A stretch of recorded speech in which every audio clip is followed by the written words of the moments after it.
Bonjour, c'est Jules Lavie pour Code Source, le podcast d'actualité du Parisien.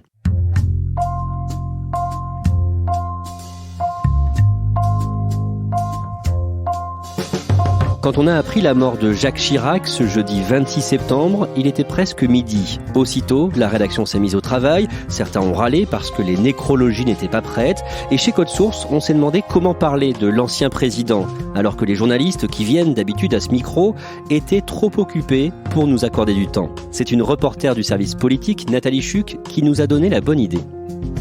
Un super sujet, ce serait de demander à tous les journalistes qui l'ont côtoyé un petit peu dans leur profession, quel souvenir ils ont de Chirac. Moi, par exemple, j'ai un souvenir qui m'avait fait vraiment rire de lui. On disait tout le temps que Chirac, il serrait des mains tout le temps, à tel point qu'il était obligé de porter des pansements sur les doigts.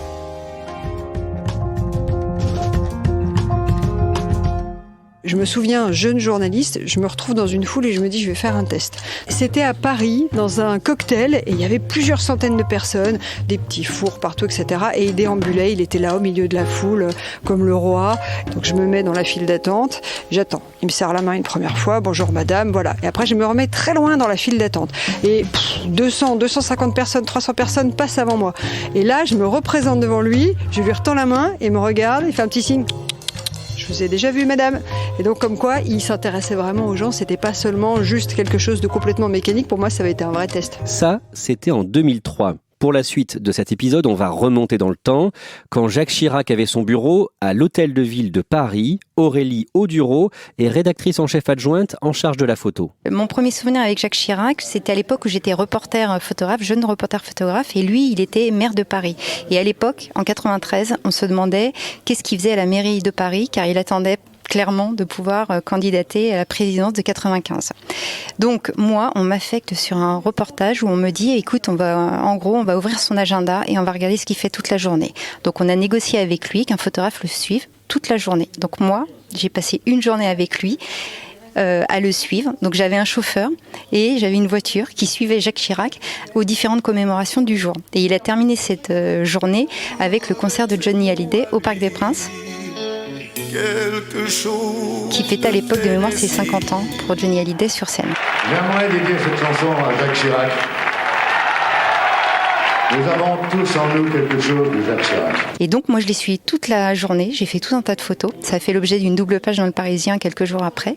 Et à la fin, je me suis retrouvée à l'Hôtel de Ville dans la cour de ce bâtiment magnifique, dans ma voiture. Je suis sortie de la voiture, il est venu me rejoindre. Bernadette était là et il est venu me saluer en me disant voilà, est-ce que ça s'est bien passé votre reportage? Très gentil, j'ai l'impression presque d'être sa fille, très sympathique, très charmant.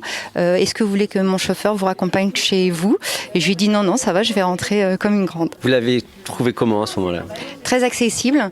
Il me prenait par l'épaule, il m'a emmené dans les coulisses pour aller voir Johnny Hallyday qui était en suite juste avant le concert ou juste après. Enfin, en tout cas, très familier, prévenant. Il savait que j'étais là toute la journée. Alors, il a joué de l'appareil photo parce qu'à l'époque, j'étais reporter et il savait être séduisant dans l'objectif. Mais en tout cas, il a eu une attention particulière et il a joué le jeu. C'était un très bon client pour nous en tant que reporter photographe.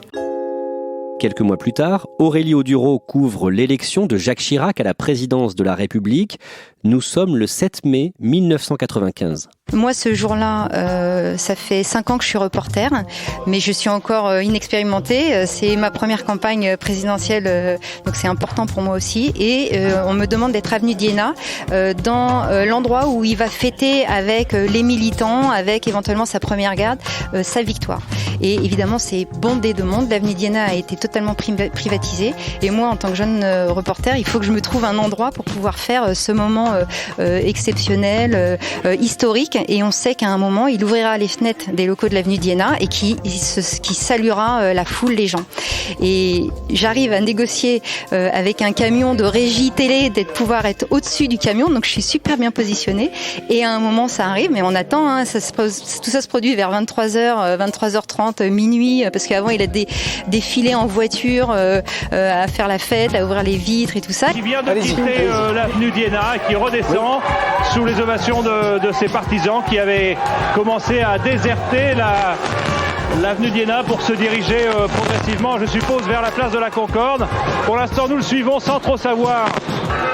La meilleure des choses est donc de le suivre, mais cette fois-ci, contrairement à ce qui s'est passé à l'aller, eh bien, il y a des motards qui ouvrent la route devant la voiture du nouveau président de la République. Et donc il arrive avenue d'Iéna et là on le voit ouvrir les fenêtres et il y a Bernadette à côté de lui, il y a Hervé Descharette qui viendra plus tard, un de ses ministres, et il ouvre et en fait il est très grand, hein, Jacques Chirac, bras levés, les mains en V de victoire, et il salue cette foule. Là quand je prends cette photo, je me dis qu'il faut que je me dépêche qu'elle soit développée pour qu'elle soit dans le journal du lendemain.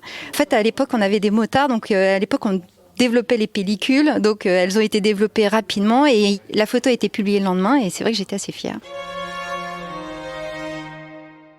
3 mois après son élection, le 16 juillet 1995, Jacques Chirac va reconnaître le rôle de la France dans la déportation des Juifs pendant la Seconde Guerre mondiale. Charles de Saint-Sauveur est journaliste politique au Parisien. C'est à lui que j'ai pensé quand le Parisien s'est installé sur le site actuel, boulevard de Grenelle, donc à l'emplacement de l'ancien vélodrome d'hiver, où 13 000 Juifs avaient été déportés, parqués dans cet endroit en juillet 1942. Pourquoi je m'en souviens ? Parce que Jacques Chirac avait prononcé en 1995, j'étais assez jeune à l'époque, mais ça m'avait déjà marqué, un discours qui rompait totalement avec les années précédentes, les années Mitterrand notamment, mais aussi les années de Gaulle, parce qu'il reconnaissait la faute de l'État français. Il parlait de la France qui avait accompli ce jour-là l'irréparable, les 16 et 17 juillet 1942. Ces heures noires souillent à jamais notre histoire et sont une injure à notre passé et à nos traditions. Oui, la folie criminelle de l'occupant a été, chacun le sait, secondée par des Français, secondée par l'État français. Ça a été un tournant absolument décisif dans la mémoire que la France peut entretenir avec son passé, et notamment avec cette page absolument tragique de notre histoire, douloureuse et honteuse pour tout le dire. Frédéric Mouchon, spécialiste environnement, était jeune journaliste lui aussi quand Jacques Chirac a frappé les esprits une nouvelle fois à la tribune. À titre professionnel, comme je m'occupe d'environnement, je me souviens notamment de son discours à Johannesburg en 2002. C'était au sommet de la Terre et c'était le premier président qui lançait un appel au monde, un message d'alerte sur le réchauffement climatique, et il avait lancé cette phrase devenue très célèbre. Notre maison brûle et nous regardons ailleurs. C'était les prémices des alertes sur le réchauffement climatique et je m'étais dit, la France et en tout cas le président Chirac commence à prendre conscience de ces enjeux, même si c'était une phrase un peu sans lendemain. Nous ne pourrons pas dire que nous ne savions pas. Frédéric Mouchon ajoute un souvenir plus personnel concernant Jacques Chirac et sa famille. Il en a appris un peu plus sur le président à l'occasion d'un reportage à Clamart dans les Hauts-de-Seine en 2005. J'ai rencontré ce qu'on appelle la fille adoptive de Jacques Chirac. En fait, c'est une personne qui s'appelle Anne Dao Traxel. C'était une réfugiée vietnamienne, une boat people, qui est arrivée en France en 1979. Et en fait, elle arrive à Paris, à Roissy, avec d'autres boat people. Et elle parle pas un mot de français. Elle est prostrée et là, elle me raconte qu'un grand monsieur est venu la voir et lui a dit ne pleure pas ma chérie, maintenant tu vas venir chez nous. Et c'était Jacques Chirac qui était alors maire de Paris. Et elle a passé 2 ans avec lui à la mairie de Paris, donc avec Jacques Chirac, avec sa femme, avec ses filles. Et elle nous racontait le quotidien avec Jacques Chirac qui faisait des blagues, avec lequel elle regardait des westerns le soir et qui l'avait incité à prendre des cours de français et qui, à la veille de son premier cours de français, lui avait rempli son cartable. Elle en garde un souvenir très ému, elle parle de lui comme d'un homme de cœur et elle se considère d'ailleurs comme sa fille de cœur et elle a 3 enfants et elle est tellement proche du couple Chirac et notamment de Jacques que l'un de ses enfants s'appelle Jacques. Jacques Chirac aimait donc regarder les westerns avec ses filles. Il aurait carrément pu jouer dans ces westerns si l'on écoute Henri Vernet, l'un des anciens du service politique du Parisien. Quelque part, c'est Cary Grant, quoi. Ou Gary Cooper, il avait ce grand type avec la clope au bec. On voyait que lui, il avait ce vrai charisme. Et c'est vrai que ça se ressentait dans ses relations. Je me souviens, par exemple, un soir, j'étais invité, donc en tant que journaliste, bien évidemment, à l'Élysée. C'était un dîner officiel, un dîner d'État. Donc, un chef d'État était arrivé. Donc, dans ces cas-là, on vient un peu sur la pointe des pieds, on est un peu timide. Et à l'Élysée, il y a toujours un protocole impressionnant, avec des aboyeurs, avec un tapis rouge, avec chaque invité, aussi modeste soit-il, défile, passe par cette espèce de parade. Et là, donc, après que l'aboyeur d'ailleurs et beugler votre nom. Jacques Chirac, il est là, il me prend le bras, il me fait donc faire une vraie présentation devant ses invités, devant Bernadette, en disant « Ah oui, Henri Vernet, Le Parisien, grand journal, grand journaliste, il me tape sur l'épaule comme si on était les meilleurs amis du monde. » Et donc voilà, ça c'était Chirac, parce que je le suivais d'assez loin, comme beaucoup. Je ne le connaissais pas spécialement, mais il avait cette façon, je pense, ça l'amusait. C'était à la fois, c'est vrai que c'est un rapport qu'il aimait bien avoir avec les journalistes, et avec les gens de manière générale. Il avait cette envie de vous mettre un peu à l'aise, de vous flatter, sûrement quelque part, parce que c'est vrai que c'était un politique rompu à cela, mais il aimait jouer à ça. Henri Vernet se souvient d'une visite à Washington en décembre 2000. Jacques Chirac parvient à rencontrer en tête-à-tête George Bush Jr. avant sa prise de fonction officielle à la Maison-Blanche. Ça s'est passé en toute discrétion dans la résidence de l'ambassadeur de France à Kalomara Road, donc à Washington, et simplement ce qui était un super coup diplomatique, et d'ailleurs dont Jacques Chirac, en tout cas dans l'entourage de Jacques Chirac, commençait déjà à se vanter un peu partout, ça s'est un peu transformé, non pas en fiasco, mais en tout cas en petit raté. Pourquoi ? Parce que ce qu'a fait Jacques Chirac, quand il a abordé donc ce jeune Bush, que je crois qu'il connaissait pas, qu'il voyait pour la première fois, il lui a tout de suite parlé de son père, du grand George Bush. Chirac a souvent dit « Je connaissais bien votre père, comme aurait fait votre père ». Bref, il a eu un côté un petit peu paternaliste, comme il savait faire. Chirac, il adorait jouer les vieux sages de la planète.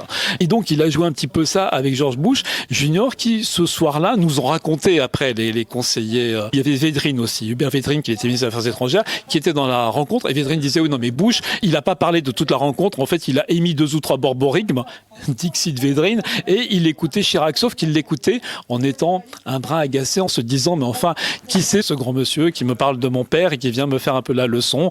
Et évidemment, c'était prémonitoire, puisque finalement, ces 2 hommes, donc le président Bush et le président français Chirac, 2 ans plus tard, 3 ans plus tard, ils allaient s'opposer violemment, s'affronter violemment au sujet de la guerre en Irak, à laquelle Chirac dira non. L'Irak ne représente pas aujourd'hui une menace immédiate telle qu'elle justifie une guerre immédiate. S'affranchir de la légitimité des Nations Unies, privilégier la force sur le droit, ce serait prendre une lourde responsabilité. Jacques Chirac a aussi occupé les journalistes du service police-justice. Il est devenu en 2011 le premier ancien chef de l'État condamné au pénal à de la prison avec sursis dans le cadre d'une affaire d'emploi fictif. Stéphane Albouy est aujourd'hui directeur des rédactions. Début des années 2000, en mars 2001, Le Parisien était l'auteur d'un scoop hors norme, puisqu'il s'agissait de la première convocation d'un président de la République en exercice par un juge d'instruction. Et donc c'est notre journal qui avait sorti ça à l'époque, dans des circonstances assez rocambolesques.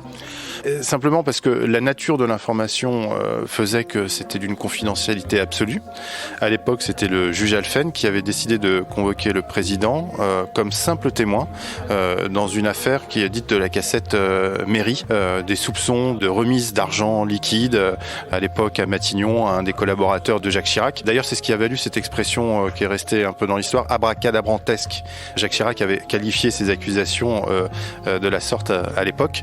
Dans le journal, au moment où on a sorti cette affaire, il y avait 4 ou 5 personnes au courant réellement de ce qu'allait être la une du lendemain, le visage de Jacques Chirac avec marqué « Convoqué » qui traversait la une. La convocation est arrivée hier à l'Élysée par simple courrier.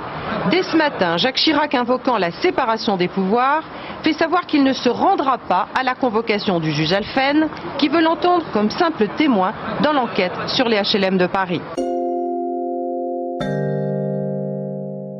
Malgré les affaires, Jacques Chirac est resté dans le cœur d'une grande partie des Français, 5 ans après son départ de l'Élysée. En 2012, suite à l'élection de François Hollande, Marie-Christine Tabbé a signé un reportage en Corrèze, le fief de ces 2 présidents. Ce qui était frappant, c'est que les gens ne parlaient que de Jacques Chirac.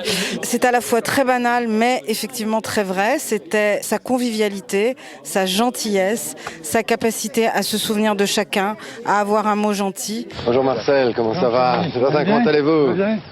Comment il va, M. Couder? Ça va? Je vous souhaite bien du plaisir et surtout Bonne chance pour l'avenir. Merci beaucoup. Et son célèbre appétit, le fait qu'il s'arrêtait dans tous les comptoirs. Et puis surtout, il parlait de sa connivence avec François Hollande. C'était quelque chose... En fait, étonnamment, François Hollande était vécu sur ces terres-là comme un héritier, plus que comme un adversaire politique. Ça m'avait frappé. Et pendant ce reportage, Marie-Christine Tabé, devenue depuis directrice adjointe de la rédaction, a discuté avec une femme connue pour avoir tapé dans l'œil de l'ancien président devant la caméra du Petit Journal. J'avais notamment rencontré cette conseillère générale blonde dont on a beaucoup parlé et qui effectivement m'avait confié, qui est décédée depuis puisqu'elle elle est morte d'un cancer, mais à l'époque qui m'avait raconté comment Jacques Chirac était un homme extrêmement galant et se levait chaque fois qu'elle rentrait dans une pièce, lui laissait son siège. Mais surtout, ce qui était extrêmement frappant, c'est à quel point son souvenir était vivace. On en avait parlé beaucoup parce que Jacques Chirac, qui n'était plus président, était allé à une réunion publique en Corrèze. Il la regardait avec appétit et avec un œil souriant et taquin. Je vais rester debout à vos côtés. Et Bernadette Chirac avait jeté un regard noir comme elle savait les jeter et avait tourné la tête agacée parce que Jacques Chirac était tout ému par la conseillère. C'est un mari très exceptionnel. La preuve, c'est qu'il y en a beaucoup qui auraient bien voulu l'avoir et qui ont tout fait d'ailleurs pour essayer de le faire déraper. Mais visiblement, ça n'a pas marché. Charmeur, séduisant, affable, Aurélie Audureau, la responsable photo du Parisien, se souvient aussi d'un homme au goût simple. Jacques Chirac, il est venu plusieurs fois au Parisien à l'occasion d'un exercice qu'on fait régulièrement qui s'appelle le face au lecteur. C'est-à-dire qu'on met face, là en l'occurrence un homme politique, des lecteurs qui vont poser des questions. J'ai fait ce reportage-là. Le cahier des charges est très simple. C'est une photo de groupe avec les lecteurs et Jacques Chirac. Et à la fin de ce grand exercice, il y a souvent un petit cocktail. Et à chaque face au lecteur de Jacques Chirac, on s'assurait qu'il y ait de la Corona parce que c'est un fan de bière et donc il avait toujours, à la fin du face au lecteur, il buvait sa Corona sans verre directement à la bouteille et il discutait avec les lecteurs. Jacques Chirac aimait également les arts premiers ou encore le Japon et sa culture. Les Japonais le lui rendaient bien, comme a pu le constater Nathalie Chuc du service politique. Je l'avais accompagné au Japon, pays qu'il préférait. On avait passé une semaine assez incroyable là-bas et on avait notamment participé à un combat de sumo avec lui. Alors pas nous évidemment à la place des sumos, soyons clairs, mais on était dans la foule et on était juste à côté de lui.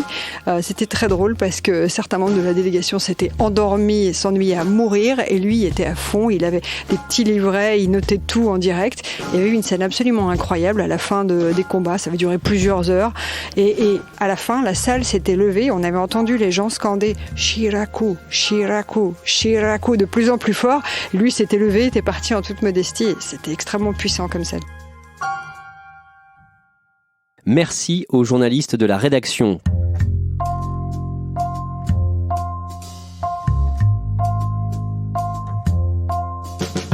Code Source est le podcast d'actualité du Parisien. Dossier conçu et préparé par Clara Garnier-Amouroux, production Jeanne Boézek, réalisation Benoît Gillon. Si vous aimez Code Source, n'hésitez pas à en parler à vos proches ou sur les réseaux sociaux. N'oubliez pas de vous abonner sur votre application de podcast. Vous pouvez aussi dialoguer avec nous par Twitter ou à l'adresse codesource@leparisien.fr.